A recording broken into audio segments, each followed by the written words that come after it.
Zimbabwe और पाकिस्तान की cricket टीमों के दरमियान T20 सीरीज़ का आगाज़ बस चंद रोज़ की दूरी पर।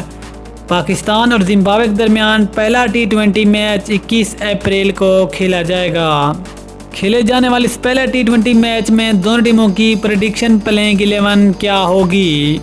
पहले T20 मैच के लिए पाकिस्तान की प्लेइंग 11 में कौन से 11 खिलाड़ी होंगे, मुकम्मल तफसील इस वीडियो में। लेकिन मज़ीद आगे बढ़ने से पहले अगर आप चैनल पर फर्स्ट टाइम हैं, चैनल को सब्सक्राइब करके साथ में लगे घंटी के बटन को दबा दें ताकि क्रिकेट से जुड़ी तमाम तर खबरें का शेड्यूल आपको सबसे पहले जहां पर मिलती रहें। अस्सलामु अलैकुम, वेलकम टू हुसैन स्पोर्ट्स।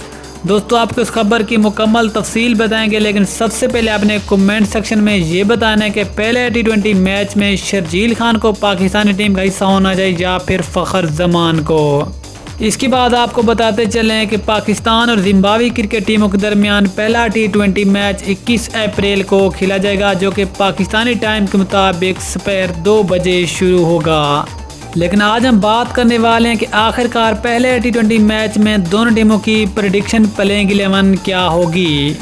तो सबसे पहले बात करते हैं जिम्बाब्वे की प्लेइंग 11 की। जिम्बाब्वे की बेस्ट प्लेइंग 11 में Sean Williams captain, Ryan Burl, Regis Chakabva, Craig Ervine, Wessly Madhevere, Wellington Masakadza, Blessing Muzarabani, Brendan Taylor, Jongwe Luke, Richard Ngarava and Tiripano Donald शामिल हैं।